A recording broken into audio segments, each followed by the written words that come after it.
Hello everyone. आज के इस क्लास में इंग्लिश के 100 मार्क्स की एक दूसरी किताब जिसका नाम है स्टोरी ऑफ इंग्लिश, उसे हम लोग पढ़ेंगे।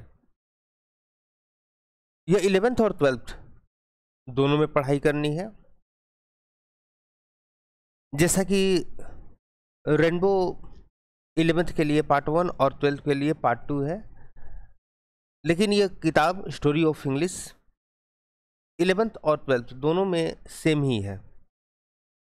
इसके चैप्टर्स डिवाइडेड है, जिसे हम लोग समझेंगे कि कौन कौन से चैप्टर हमें 11th में पढ़ने हैं और कौन कौन से चैप्टर्स हमें 12th में पढ़ने हैं। ये साइंस, आर्ट्स और कॉमर्स सभी स्ट्रीम्स के लिए सेम ही है। तो पहले हम लोग स्टोरी ऑफ इंग्लिश, जैसा कि नाम ही है, इसके बारे में जानते हैं आखिर इस बुक में हमें पढ़ना क्या है। तो स्टोरी ऑफ इंग्लिश जैसा नाम से ही स्पष्ट है, तो यह किताब जो है यह इंग्लिश लैंग्वेज और लिटरेचर के ग्रोथ और डेवलपमेंट की कहानी हमें बताती है। यह कोई बहुत बड़ी किताब नहीं है इंग्लिश लैंग्वेज और लिटरेचर की। अगर आप लोग के पास होगा तो बिल्कुल आप लोग जानते हैं, बिल्कुल पतली सी यह किताब है जो हमें इंग्लिश लैंग्वेज और लिटरेचर के इंट्रोडक्टरी यानी कि शुरुआती ग्रोथ के कुछ आइडियाज़ देती है। यह बहुत हिस्ट्री से रिलेटेड कोई लेंदी बुक नहीं है। तो स्टोरी ऑफ इंग्लिश में हमें जो है वो इंग्लिश लैंग्वेज और लिटरेचर की कहानी हमें पढ़नी है। बिहार बोर्ड के द्वारा इस बुक को दिए जाने के पीछे आखिर उद्देश्य क्या है, पर्पस क्या है। तो होता ऐसा है कि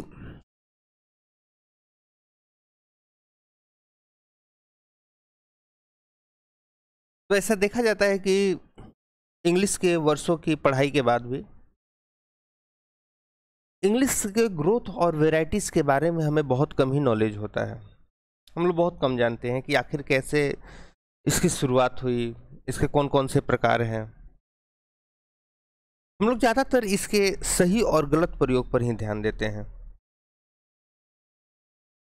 आज के समय में हमें अलग अलग प्रकार की इंग्लिश देखने को मिल जाती है, जैसे British English, American English, Indian English.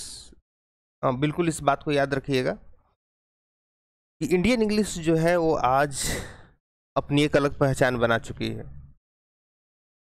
उसी तरीके से Canadian English, Australian English, south Africa की, नाइजीरिया की, ये सभी इंग्लिश जो है अपनी अलग अलग पहचान बना चुकी हैं। इन सभी में समानता है, लेकिन समानता होते हुए भी इसके कुछ गुण, इसके प्रयोग के जो कुछ तरीके हैं वो यूनिक है, अलग अलग है। इसके साथ साथ इस बुक में हम ये भी जानने की कोशिश करेंगे, हम लोग समझेंगे कि एक भाषा कैसे अपने ग्रोथ के क्रम में अपने नेचर को भी बदलती है। तो स्टोरी ऑफ इंग्लिश में हमें जो है इंग्लिश की कहानी ही पढ़नी है, और इस बुक को पढ़ने से हमें एक विशेष बात पता चलती है कि अगर कोई भाषा, जो भी भाषा है, यदि वो अपने अंदर सुधार के रास्ते खुली रखती है, अपने अंदर बदलाव की रास्ते को अगर वो खुली रखती है, तो वह लंबे समय तक जीवित रहती है। यदि कोई भाषा आवश्यकता से अधिक अपने अंदर कठोरता को बरतती है, तो फिर उस भाषा का पतन हो जाता है, और यही कठोरता उस भाषा के पतन का कारण बन जाती है। अगर हम लोग इंग्लिश के संदर्भ में बात करें, अगर इंग्लिश के बारे में हम लोग इस बुक में पढ़ेंगे, तो हम लोग देखेंगे कि इंग्लिश की लोकप्रियता की जो वजह है, उन वजहों में से यह भी एक बात है कि इस भाषा ने, जैसा कि आप लोग जानते ही हैं, अलग अलग देशों पर जो है वो इंग्लैंड का अधिकार था। तो इस भाषा ने क्या किया कि जिन देशों पर भी इंग्लैंड का अधिकार था वहां से यह शब्दों को स्वीकार करता गया, यानी कि अपने अंदर जो है यह बदलाव लाता गया, और इसी बदलाव वाले गुण की वजह से आज ये इतना ज़्यादा लोकप्रिय है। जैसे कि अगर हम लोग हिंदी भाषा के संदर्भ में बात करें तो हिंदी की बहुत सारी जो शब्द हैं वो आज इंग्लिश भाषा में ज्यों की त्यों स्वीकार कर ली गई है। इन सभी के बारे में हम लोग डिटेल में बातचीत करेंगे जब हम लोग इस चैप्टर को, इससे रिलेटेड चैप्टर्स को हम लोग स्टोरी ऑफ इंग्लिश में पढ़ेंगे। तो आगे पढ़ने से पहले हम लोग इससे रिलेटेड जो क्वेश्चंस आपके एग्जामिनेशन में पूछे जाते हैं, किस तरीके से वो क्वेश्चन पूछे जाते हैं और कितने क्वेश्चंस आते हैं, उन सभी को हम लोग पहले देखते हैं और समझते हैं। उसके बाद हम लोग शुरुआत करेंगे स्टोरी ऑफ इंग्लिश के कौन कौन से चैप्टर है और उन्हें किस प्रकार 11th और 12th में अलग अलग करके डिवाइड किया गया है।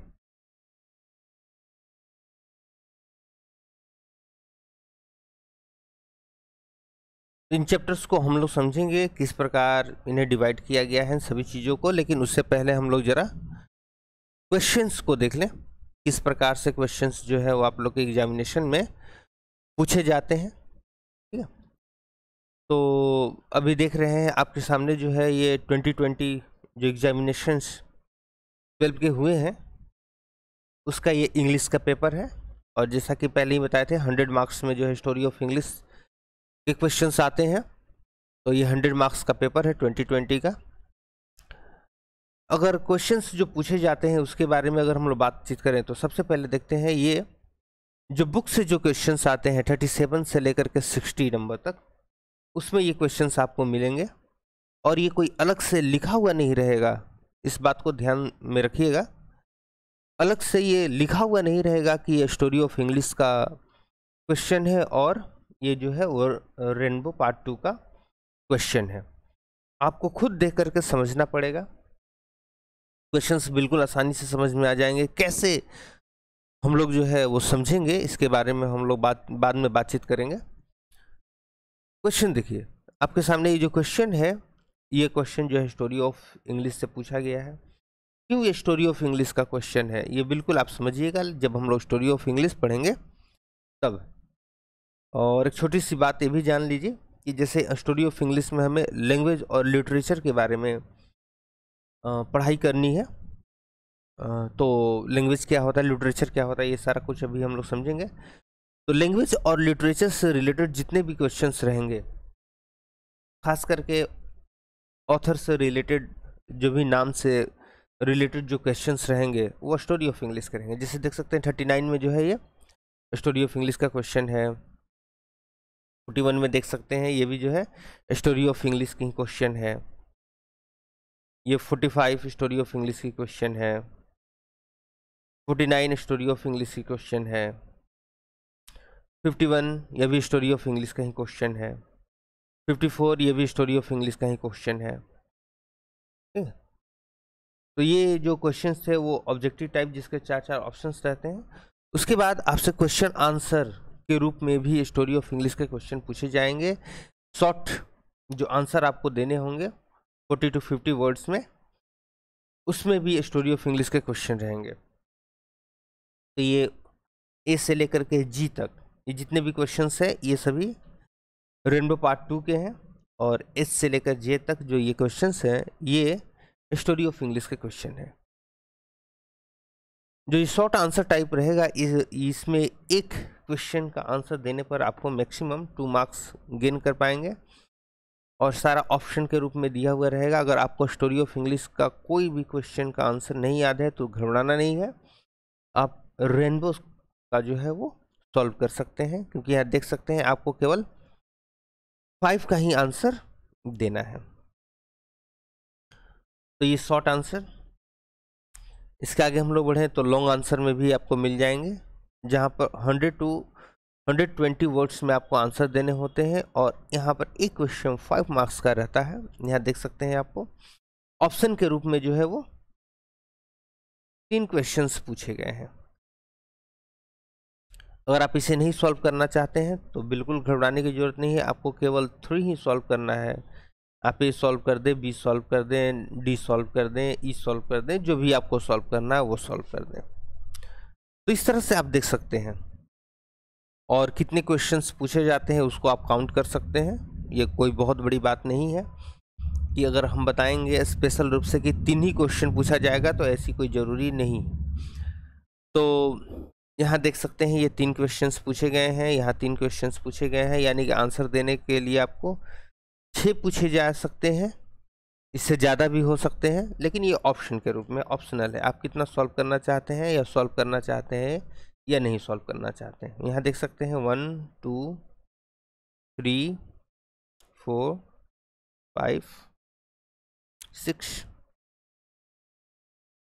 यानी 6 क्वेश्चंस जो है वो ऑब्जेक्टिव के रूप में आपसे पूछे जा सकते हैं। जरूरी नहीं है कि नेक्स्ट एग्जामिनेशन में भी इतने ही क्वेश्चंस आए। इसके बाद हम लोग जरा कंटेंट को समझ लेते हैं। कंटेंट दैट मीन्स कि कौन कौन से चैप्टर्स इसके अंदर है। तो देखिए, जितने भी चैप्टर्स हैं उनको 2 सेक्शंस में डिवाइड किए गए हैं।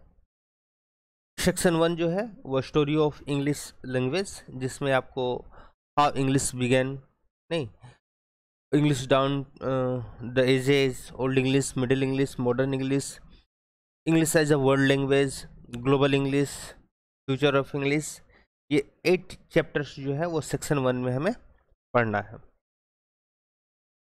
उसके बाद अगर सेक्शन 2 की हम लोग बात करें तो इसमें story of English poetry, story of English drama, story of the novel in English, इन सभी को पढ़ने, यानी टोटल 11 चैप्टर्स जो है वो आपको स्टोरी ऑफ इंग्लिश में पढ़ने के लिए दिए गए हैं। इन सभी को अलग अलग डिवाइड किया गया है, तो उन डिवीजन को भी ज़रा समझ लेते हैं। अगर बातचीत करें हम लोग 11th के में, तो इसमें आप लोगों को how English began, English down the ages, global English, future of English, story of English poetry, ये आपके 11th के लिए है। अगर हम लोग 12th की बात करें, old English, middle English, modern English, English as a world language, story of English drama और story of the novel in English. इस तरह से जो टोटल चैप्टर्स हैं वो डिवाइड किए गए। लेकिन हम लोग जो पढ़ना शुरू करेंगे वो हम लोग पढ़ना शुरू करेंगे how English began, number 1 chapter से, क्योंकि आप लोग के एग्जामिनेशन में नंबर 1 चैप्टर से भी क्वेश्चन, नंबर 2 चैप्टर से भी क्वेश्चंस पूछे जाते हैं। भले ही आप एग्जाम 12th का दे रहे हो, इनको डिवाइड करके 11th में रखा गया है, लेकिन इससे क्वेश्चंस 12th में भी पूछे जाते हैं। इसलिए इन सभी चैप्टर्स को हम लोग पढ़ेंगे और नंबर 1 से ही पढ़ना शुरू करेंगे।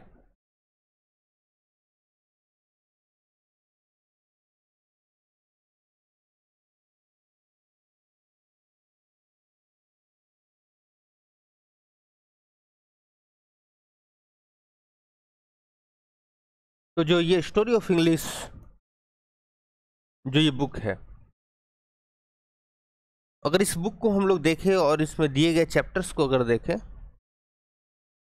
तो उसे 2 पार्ट्स में डिवाइड किए गए हैं, एक लैंग्वेज और एक लिटरेचर।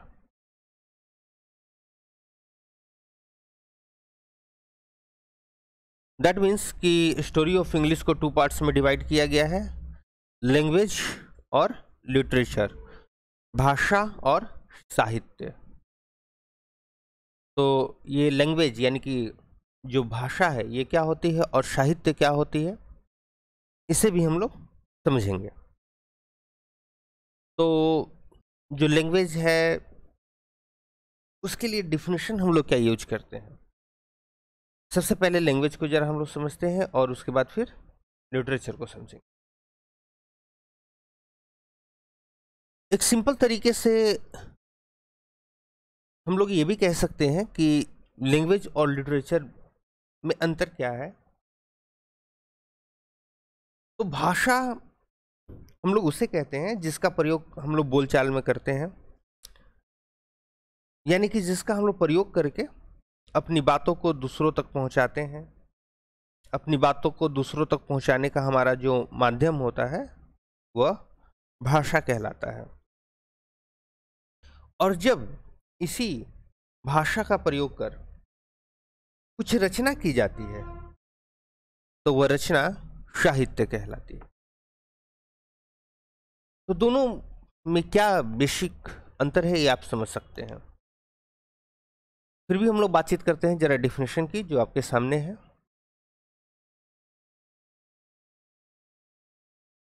तो जो फर्स्ट डिफिनेशन है क्या है, जरा गौर कीजिए। The system of communication, communication मतलब बातचीत, और सिस्टम समझ लीजिए एक जरिया। The system of communication in speech and writing.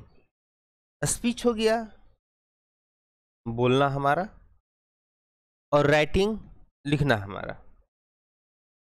That is used by people of a particular country. Particular मतलब हो गया विशिष्ट, और कंट्री मतलब हो गया देश। यानी कि किसी भी विशिष्ट देश के नहीं, लोगों के द्वारा बोलकर या लिखकर बातचीत के जिस माध्यम का प्रयोग किया जाता है वही माध्यम लैंग्वेज यानी कि भाषा कहलाती है।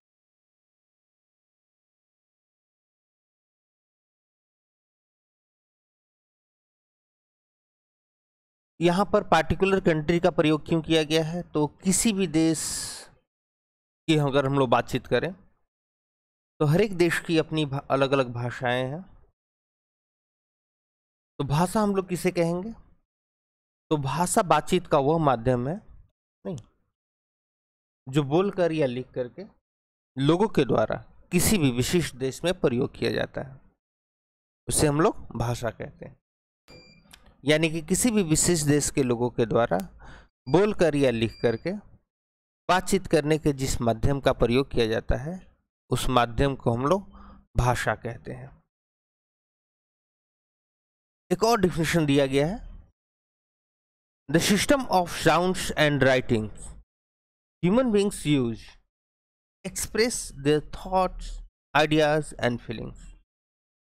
मानवों के द्वारा, ह्यूमन बींग्स नहीं, जो मानव है, मानवों के द्वारा अपने विचार, अपने सोच, अपने विचार और भावनाओं को व्यक्त करने के लिए बोलकर या लिखकर जिस तरीके का प्रयोग किया जाता है वह तरीका भाषा कहलाता है।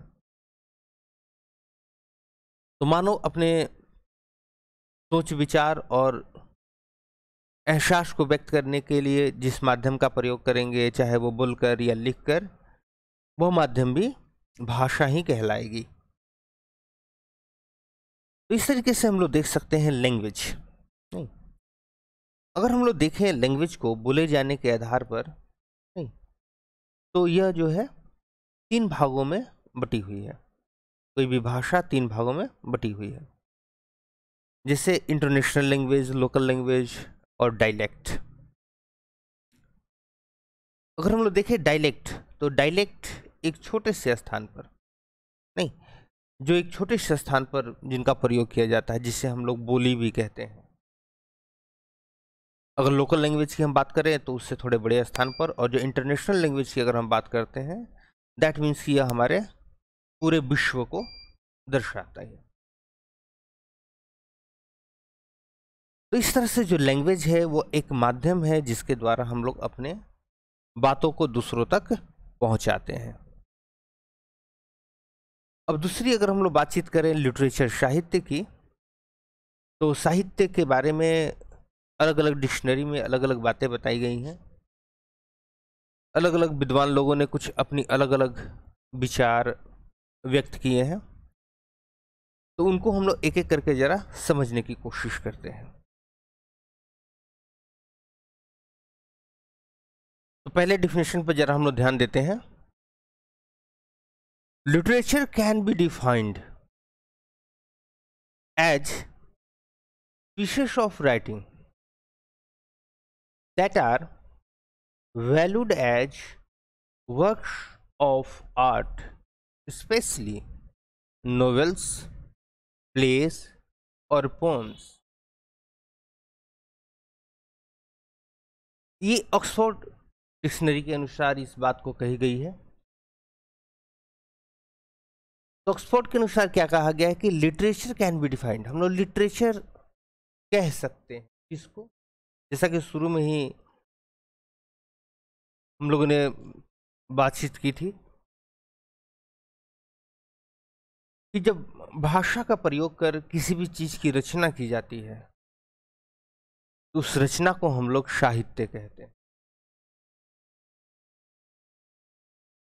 तो यहां भी उसी बात को दर्शाया गया है, लेकिन जरा दूसरे तरीके से। कैसे कहते हैं कि पीस ऑफ राइटिंग, यानी कि लेखन का भाग, जो भी हम लोग रचना करते हैं, लेखन करते हैं, उस लेखन का भाग that are valued as works of art, जिसे कला की रचना का महत्व प्राप्त हो, specially novels, plays and poem. यानी कि कला का वह रचना, इस तरह से इसे समझिए, piece of writing, that means कि लेखन का वह भाग जिसे कला की रचना के रूप में महत्व प्राप्त हो, वह कला का रचना साहित्य कहलाता है। जैसे कि कोई उपन्यास हो, कोई नाटक हो, कोई कविता हो, इन सभी को हम लोग साहित्य कहेंगे। यानी कि लेखन का वह भाग जिसे कला के रचना का महत्व दिया गया हो, वह साहित्य कहलाएगा। कॉलिंस डिक्शनरी क्या इसके बारे में हमें बताता है, जरा इस पर भी हम लोग ध्यान दें। Novels, plays, poetry are referred to as literature, specially when they are considered to be good or important. उपन्यास, नाटक, कविता, इनको ही हम लोग साहित्य के रूप में संबोधित करते हैं, विशेष करके जब ये अच्छे और महत्वपूर्ण माने जाते हो। यानी कि कुछ भी लिख दिया गया हो तो वो साहित्य में नहीं आएगा। जब उन्हें हम अच्छा और महत्वपूर्ण मानेंगे तभी उन्हें हम लोग साहित्य के संदर्भ में जानेंगे। तो कॉलिंस डिक्शनरी की अलग बात है, ऑक्सफोर्ड डिक्शनरी की अलग बात है, लेकिन कुल मिलाकर के जो बातें हैं वो एक ही हैं कि अगर भाषा का प्रयोग कर किसी भी चीज़ की हम लोग रचना करेंगे तो वह हमारा साहित्य कहलाता है। लेकिन इन दोनों परिभाषाओं से एक बात निकल करके सामने आती है। पहली परिभाषा में वैल्यूड, जब महत्व दिया जाता हो, नहीं, और दूसरी में जब वो अच्छा और महत्वपूर्ण हो। दैट मीन्स कि कुछ भी लिख देना साहित्य के अंतर्गत नहीं आएगा। कुछ और बोलचाल में हम लोग शब्दों का प्रयोग करते हैं, जैसे अलग अलग तरीके से इसी साहित्य को हम लोग बोलते हैं, जैसे वट एवर वी रीड और राइट दैट इज लिटरेचर। जो कुछ भी हम लोग लिखते और पढ़ते हैं उसे साहित्य कहते हैं, लेकिन इस बात को ध्यान रखना है कि वो महत्वपूर्ण होना चाहिए। Written material with artistic merit is called literature. जो भी विषय वस्तु जिस पर हम लोग किसी बात को लिखते हैं, जब उसमें कला वाले गुण मौजूद होते हैं तो वो साहित्य कहलाते हैं। Inner feelings of person in written form is also known as literature. कहते हैं कि किसी भी व्यक्ति की जो आंतरिक भावनाएं होती हैं, जब उन्हें लेखन रूप में प्रस्तुत किया जाता है तो वो साहित्य कहलाता है। और एक और, literature is the togetherness of form and content, sound and sense. जरा ध्यान दीजिएगा इस पर। जो लिटरेचर है वो क्या है? फॉर्म और कंटेंट इसका एक साथ है, साउंड और सेंस का साथ है। दैट मीन्स कि जो बातें हम कह रहे हैं उसका कुछ अर्थ होना चाहिए, कुछ अच्छे रूप में उसे व्यक्त करना ही साहित्य कहलाता है। तो इस तरह से हम लोग साहित्य के बारे में देखते हैं। तो जो हमारा लिटरेचर होता है, अगर लिटरेचर को हम लोग देखें जो अलग अलग पार्ट में डिवाइड किए गए हैं, तो लिटरेचर जो है वो poetry, prose, drama, fiction, non fiction में डिवाइड है। लिटरेचर को अगर हम स्टोरी ऑफ इंग्लिश के हिसाब से देखें, जो बुक हमें पढ़नी है, अगर हम लोग बात माने और उस पर ध्यान, तो इस बुक में पोइट्री, प्रोज, ड्रामा और नोवेल 4 भागों में लिटरेचर को बांटा गया है। तो आप लोगों ने देखा लिटरेचर और लैंग्वेज में क्या अंतर होता है, ठीक है। इसके बाद लिटरेचर जो है वो किस तरह डिवाइडेड है। इसके बाद हम लोग प्रोज और पोइट्री में क्या अंतर है, पोइट्री के जो अलग अलग फॉर्म होते हैं, जैसे एपिक हो गया, लिरिक हो गया, सोनेट हो गया, इन सभी को हम लोग समझेंगे और इनमें क्या अंतर है उसको भी हम लोग जानेंगे। और जो फादर एंड फाउंडर्स हैं इंग्लिश लिटरेचर में, जो कि प्रसिद्ध लोग हैं, उनके नामों को भी हम लोग देखेंगे। लेकिन इन सभी को हम लोग जो है वो नेक्स्ट क्लास में इस सभी को हम लोग समझेंगे। तो नेक्स्ट क्लास में हम लोग समझेंगे सबसे पहले प्रोज को, उसके बाद हम लोग समझने की पोइट्री को ना। तो आज के क्लास के लिए इतना ही रहने दिया जाए। इसको समझिए, कोई भी प्रॉब्लम हो तो फिर ज़रा आप लोग कॉल करके पूछ लीजिएगा, उसमें घबराने की ज़रूरत नहीं है। फिर हम लोग नेक्स्ट क्लास में मिलते हैं। टिल देन बाय बच्चे लोग।